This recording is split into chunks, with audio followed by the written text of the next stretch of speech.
Nicholas Hulkenberg, or as we like to call him, the Hulk, has found himself in, well, quite a predicament going into 2020. The man has over 170 Grand Prix race starts. The man has over 500 Formula One World Championship points. And yet, he's only 32, arguably in his prime for Formula One. Finished best of the rest, a made-up title given by the Formula One fandom for the highest placed driver outside the top three teams. He did that last year in 2018, finishing 7th overall in the championship. And yet for 2020, he's not currently got a drive.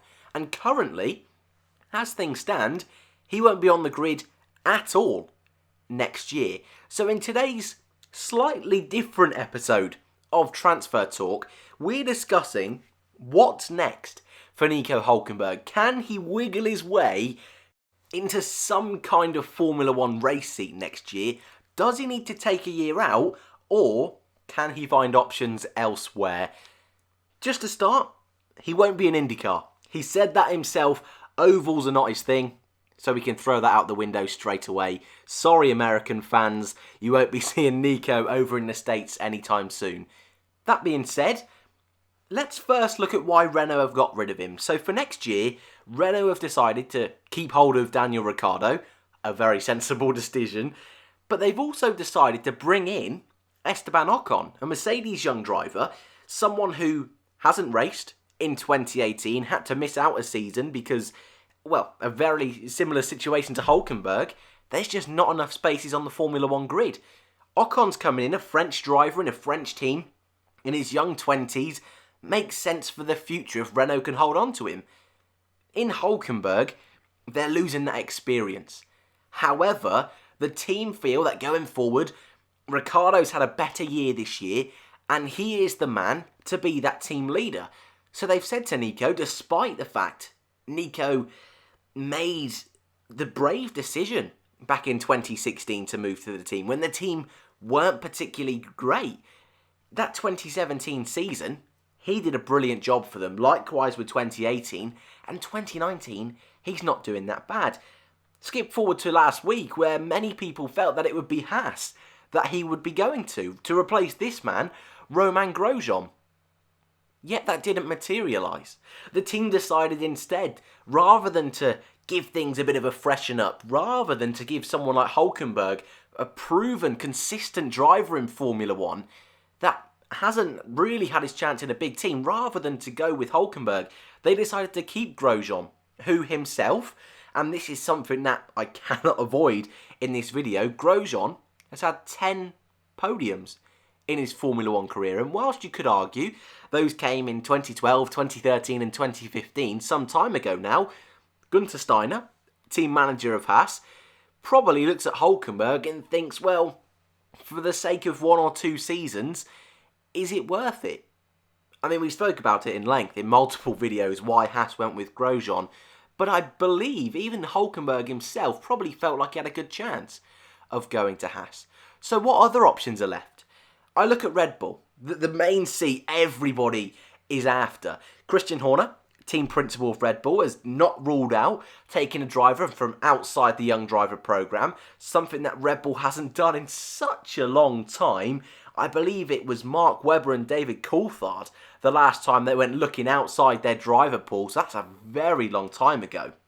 So for that to happen, Albon has to have a really difficult end to 2019, and so far in his 3 races, Singapore I feel is the only one we can really compare him to Verstappen, but I think it's fair to say his 3 races so far, he's done a very good job. And I personally feel if he can just match what he did in Singapore in every single race for the rest of the season, he's nailed on in that seat. However, if he doesn't perform, if he does slip back a little bit and Red Bull feel he's not quite ready, it wouldn't surprise me if they took on Hulkenberg. Someone that we know is quick in Formula One, someone that we know can bring home the points, well, that's the reason they dropped Pierre Gasly in the first place. Gasly just wasn't consistent enough. That's why they've brought in Albon, who, like I say, Albon I think has been consistent so far.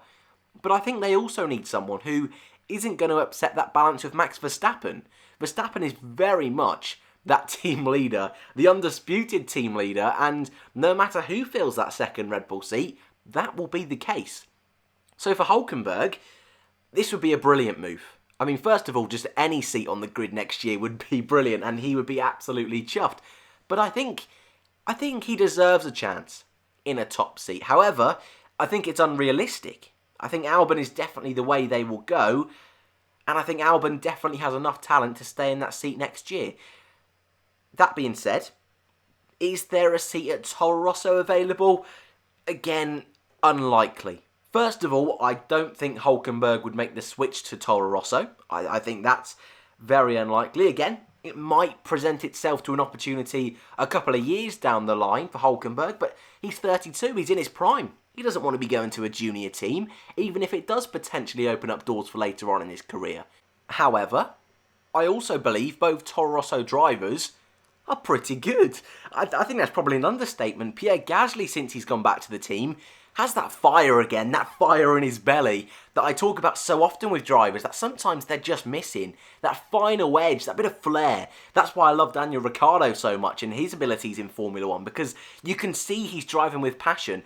And now Gasly's back at Toro Rosso, I think you can see that again a little bit. I think that's something we've seen with Kvyat so far in 2019, something we didn't see in 2017. So despite the history with Kvyat, the new history with Gasly that Red Bull have had, I don't think they'd get rid of either of them. I think that's a really good 4 set of drivers at Red Bull. And I think Verstappen, the clear number 1. Albon, I think, learning with Verstappen and trying to keep up with him, that's a good mix. So where else then? Because that's 2 teams down. Most of the teams have already signed for next year. Well, there's a space at Alfa Romeo. How about that? It's a team that Hulkenberg knows well, formerly drove for Sauber back in 2014. Had a really good season with Sauber, actually. A couple of 4th place finishes at the end of the season. A cracking race in South Korea, I remember off the top of my head. I think for Nico, though, again, at Sauber, there's a space in that team for a Sauber driver. Currently, that's Kimi Räikkönen. There's also a space for the Ferrari young driver, Giovinazzi. Which one would he replace? Well, the Kimi Räikkönen seat would all depend on Kimi. I think the team love having him there. He loves being there. So the only way I see Kimi leaving is if he gets a little bit bored. And he's not a man with emotions, but that's, well, he has emotions, of course, but portraying them, maybe not so much. But that's what we love about Kimi. And I think that's why the team love him. I think that's why Kimi loves being at Alfa Romeo as well. So I don't think he's going. What about the other side of the garage, that Ferrari young driver seat? You look at the Ferrari Young Driver Academy, and we did a video on it the other day, in fact, and we said, if Giovinazzi has a dreadful end to 2019, a little bit like how he started in 2019, and they had to drop him, who do they go for? The answer is we don't really know, because there's not really many Ferrari young drivers knocking on that Formula 1 door. Okay, 2021, I think there'll actually be a couple that would be ready for Formula 1, but not 2020, in my opinion. They'd have to take a bit of a risk. That being said, Giovinazzi, really good last couple of races. I think he's fine. I think he's pretty much nailed on next year, so I don't think Hulkenberg will be going here. However, a 1-year deal, Raikkonen and Hulkenberg at Alfa Romeo, would be a very, very good lineup and could really help that team, but I don't see Ferrari signing him up for 1 season. As much as that would be a brilliant fit for Hulkenberg and Sauber, Ferrari want to have a young driver there, so I've got to take Alfa out of the mix as well. We're running out of seats here. Another vacant seat. This man, Robert Kubica, announced his semi-retirement. I don't know quite why he didn't say he was retiring, but he has come out and officially said he'll be leaving Williams at the end of the year. And I've said, I'm really happy for him that he's ended it on his own note. But that means there is a seat at Williams, a team that Hulkenberg has driven for in the past, made his Formula 1 debut with Williams back in 2010, was then replaced the following season by Pastor Maldonado, I believe it was. So, first of all, it's not the most desirable seat. It's not a hot seat. It's not as if it's a Mercedes, although it has a Mercedes engine. I think if any driver goes to Williams, they know the task that they are going to have. They know the ordeal they are going to have to go through. Sorry, Williams fans, for bringing it up again. But it's a seat in Formula 1, and we say this so often. What would you rather be, a development driver for Ferrari, a Formula E drive, or a Williams seat? And almost every time we say a Williams seat because it's a race seat. Even Robert Kubica in the Williams has scored points this year, or a single point. Do Williams want a driver like Hulkenberg? Well, the big reason Haas didn't sign him, supposedly, was he asked for too much money. And I can understand why. He's a driver with pedigree and with class, is Hulkenberg. So I think he's probably out of Williams' price range. And it seems very likely that Nicholas Latifi's going there. So I don't see that happening either. What about Ferrari? I see a lot of people, a lot, maybe too many people, saying that Sebastian Vettel's going to retire. And let me just say, that's not pre-Singapore. This is also after Singapore. People still believe Sebastian Vettel will retire at the end of the season. And okay, I may have said that after Australia, but that was a bit of fun. That was a bit of fun in our predictions driver lineups video. That's a dreadful predictions I did all the way back in March. However, if Vettel leaves, I think Hulkenberg's a good option. I really do. Even just for 1 year, he's a driver. Again, I've got to keep reiterating this. He's got that experience. He's got that consistency. And Ferrari, we just said it with Alfa Romeo then, their young driver, their next in line is Giovinazzi. And many people still feel he shouldn't really be in the Alfa Romeo. I disagree. I think he's getting much better as the season's going on. But a jump to Ferrari, that is far too soon. If people were saying promoting Leclerc was too soon, promoting Giovinazzi, yeah, he's older than Leclerc, but that is too soon. So they'd have to look outside of the Ferrari Academy. I think they'd look at a driver like Ricciardo, and maybe Hulkenberg could go back to Renault. And I think if Vettel did leave, that would leave doors open, and that would bring Hulkenberg back into the fold. So, to be honest, I don't see Sebastian Vettel retiring. But if he does, Hulkenberg could be within a chance. I'd put him as one of the prime candidates to take that seat. Where else, though? Where else? I know a lot of you don't want to hear this. Is Formula E an option? Sort of. The season starts very, very soon. Couple of months' time. So most of the teams now have their driver lineup sorted, especially the big teams. BMW, there's a seat there. That could be one of the big ones. Alongside Maxi Günther, Hulkenberg, a German driver, so's Maxi Günther. Both of them in a German team, a race-winning team from last year. That wouldn't be too bad. It's a little bit disappointing that Hulkenberg didn't get in with his old chums Porsche.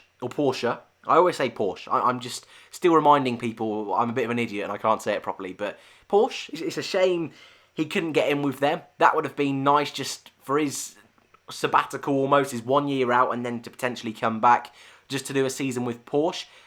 Jaguar. There's a seat at Jaguar, race winners again. Well, for the first time last year. So that's a possibility, but I just don't see it happening. I think Hulkenberg will try and do everything he can to get a Formula 1 seat, even if that means he has to miss out on opportunities in other series.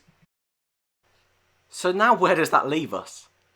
The answer is, we don't know. And I don't even think Nico knows. And that's what's so scary. Because he is a guy, and I will keep reiterating this. I'm going to keep parading the drum, ladies and gents. He is good enough for Formula 1. He should be on that Formula 1 grid, and I don't want to throw people under the bus. But there's a handful of drivers, more than a handful of drivers, that are not as good as Nico Hulkenberg, that arguably shouldn't be on the Formula 1 grid.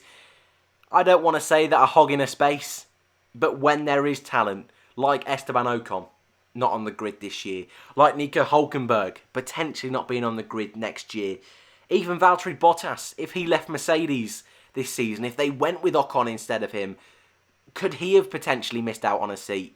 We don't know. I think he's going to have to miss out next year, Hulkenberg. I think he's going to have to take a reserve role and pray in 2021 that someone takes him. But of course, the fun bit is hearing your thoughts. Some of them are crazy sometimes, but I love them. Let me know in the comments below, where is Hulkenberg going to be next year? Will he take a year out? Will he be at Red Bull? Will he be at Ferrari? Where will he be? Thank you very much for watching this episode of Transfer Talk. A little bit more laid back than normal, changing up the vibe just a little bit, but I hope you've enjoyed as always. If you are not subscribed and you've made it this far, what are you doing? Hit that red button below. Thank you very much for watching, and I hope to see you in the next one.